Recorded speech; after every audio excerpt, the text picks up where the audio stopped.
left hand side. I'm going to pick that one up. Left hand side of the green, yes, I'm out doing some proper testing on the course. I've been to some sunnier places, as you've already seen in the intro. We put these irons to the test well and truly both over in Scottsdale, Arizona, and I'm back here in Conway, and I'll give you my overall opinion on what I think PXG have managed to do with Gen 3 irons. Yeah, it's fair to say I've gone to great lengths to test these things, and like I said, I had a great week over in Arizona testing these products out in Scottsdale. I actually got custom fit for a set of irons, and I've filmed all that process as well, which is in a separate video that you might want to look at. But specifically, I'm just going to talk about the performance of these irons and how they fared in the hands of an average golfer. First of all, let's start off with the looks, and I think the big deal for me with PXG is how unique they look. But is that, you know, I suppose it's very much each to their own, what suits the eye of the individual. But I love the look of PXG. Like I said, it's very much of a product that stands out in the marketplace, very recognisable. But if you look at the back side of this club, for me, they've just gone a little bit further in terms of the detail, in terms of design. I love this milling across the back. Does it enhance performance? Well, I don't know, maybe it does, maybe it doesn't. But the point is, it just looks superb. It's that fine detail. And then you look at the club's profile. There's ultimately three models. We've got the Players, we've got the Tour. Should have started that the other way around. We've got the Tour, we've got the Players, and then we've got the XP, which is extreme performance. And they each differ as you would expect. It's all about size and profile, and that's from the top line, and then from underneath sole width, and then from overall profile heel to toe. And they're each aimed at a different golfer. And for me, through the custom fit process and what I've then managed to try back over in the UK, was the Players Club. It sat absolute perfect for me in the sense that very small and compact, not too different from the Tour product, and in performance wise, in numbers wise, it didn't disappoint in terms of where the Tour product, if I had a slight some off-centre hits, which I will have as an average golfer, I lost a little bit of yardage and performance. But with the actual Players model, I didn't get that at all, and it's a very forgiving club face, which I think is the important thing to mention first of all. But then if you're looking for extreme performance, then that's the model for you. It's a stronger lofted product, it's a bigger profile, and it's an absolute beast. This thing goes for miles, let me tell you. But like I said, not necessarily for me in this instance. But we've got to talk about the tech spec and what goes into these products, and I think that whilst I can sort of relay some information, I had the opportunity to speak to Brad Schweigert and Mike Nicolette, who are the brains behind the PXG operation in terms of club design, that is. And I think it's probably best off, first of all, let's have a quick chat to Brad about what is the impact reactor and how it is playing a major part in the enhanced performance in Gen 3 irons. You know, as we continue to focus on materials and polymers and learn a lot more about the behavior of polymers, then we figured out a way to make it even better, and that's where we are now with Gen 3, and we have our what we're calling our impact reactor, which is powered by our extreme dual core technology, and we've kind of taken a little bit of almost like golf ball style construction and put it inside of the golf club, and so we have this really soft, extremely high COR core material that when you hit it, it loads.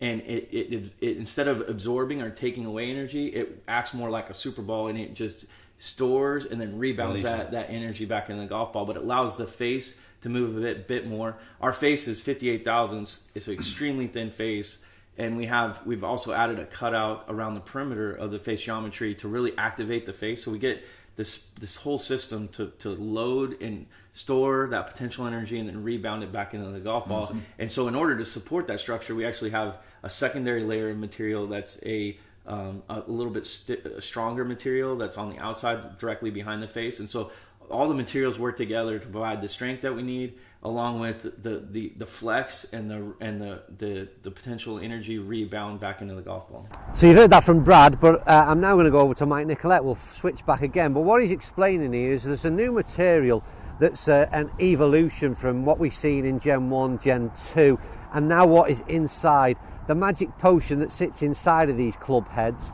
and how it impacts on performance, and how they've managed to, like I said, that product has evolved to what it is in Gen 3. This is our TPE material. This was Gen 1 material, and again, the main idea here was to try to dampen vibration in the club head. So we found a material that really, dampens vibration. And if you drop it, you can see that there's really not much rebound in that material. So the material itself is absorbing the energy, but it's also absorbing the sound, and it gave us a really unique feel.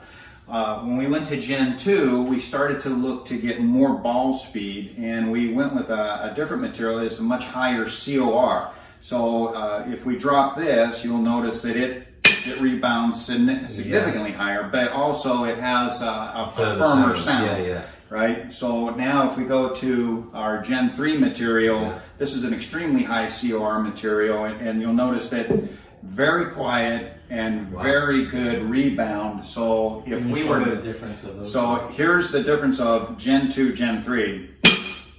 And that's what we're seeing when the ball comes off the face of the club. It's amazing the performance benefit that this gives us. And I think I can bear that out in terms of feel, and we'll talk about that element now. In terms of feel and sound, they're unreal.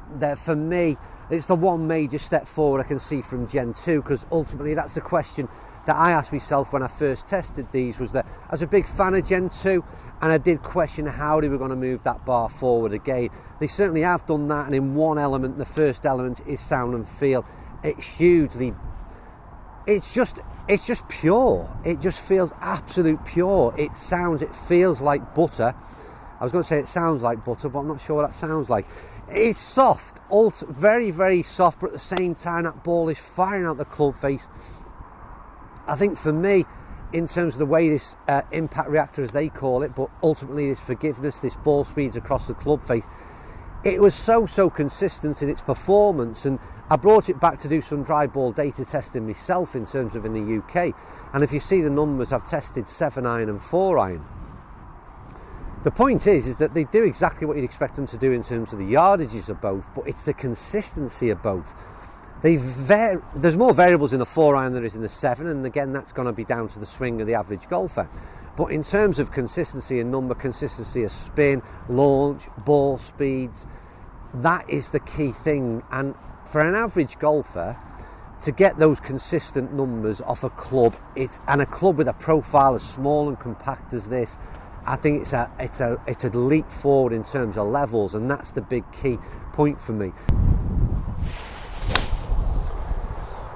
The reason I switched the camera back on and cut in a little bit, that's going to just short right, was one of the things I've noticed more so since I've had a couple of clubs to try back here in the UK, and out on the course at Conway there's a lot of wind blowing around, and on a links course like this you need to flight that ball a little bit differently at times. And I think that the one thing I just want to quick mention is that these clubs have the ability to do exactly that, and the P model in particular, which is the one I'm testing, I think does appeal to a real broad spectrum of golfers. And like I said, if you've got the ability to A, shape the ball, or B, want to flight it a little bit differently, then you can do that with this club head. Very little offset, and like I said, is a proper pure iron in terms of what you're able to do with it. And then at the other end of the spectrum, if you're not looking for those kind of things, then the XP certainly does all the other things that you're looking for in terms of that extreme forgiveness, powerful bit of help off the club face, higher assistance with launch. So there's a model that suits everybody, but for me on a personal level, this P model ticks every box. So in terms of summary, I'm not going to go on too much about this. You've seen quite a bit of testing been done. The way I would summarise is this: for me and for many golfers, the goal over the years has always been, I've seen it move forward over the last couple of years, is to ultimately build a forged club in a small profile, thinner top line as we can possibly get, butter soft feel, great sound and consistent performance with forgiveness built in. And if you can do that, to me you've got the ultimate set of irons. Now, I can't go as bold enough to say they've got the ultimate set of irons, but I'll tell you now, I would ask anybody to go out there and find criticism because I can't find a criticism. That's the problem in this one. There's no area in there that I could put any kind of critique on this thing that would suggest anything negative, because they tick all the boxes I've just said. Everything that I have asked as an individual, as a golfer, over the last couple of years, what I would like to see in an iron is exactly built into these Gen 3 irons. And for me, the P product is a standout product for an average golfer. The improvement that they can make is always going to be, and always the criticism that's going to be in the comments down below, is to bring it in at a price point that is more accessible to the masses. I have no control over that, you have no control over that, and ultimately that is always going to be where PXG, I think, sits in the marketplace. But that's the only improvement I would like to see, so more and more people could access and make use of this product, because it literally ticks every box. It is superb, even so much as the change in the perimeter weighting. The fact that I'm going to throw one last visual up here now, I don't know whether you picked up on it, but in Gen 2 the perimeter weighting was balanced a little bit skew-whiffed in terms of off-centre visually, and now it's all neat, and for someone with OCD it balances itself out perfectly across the club face. There is nothing I can find to criticise, I'm afraid.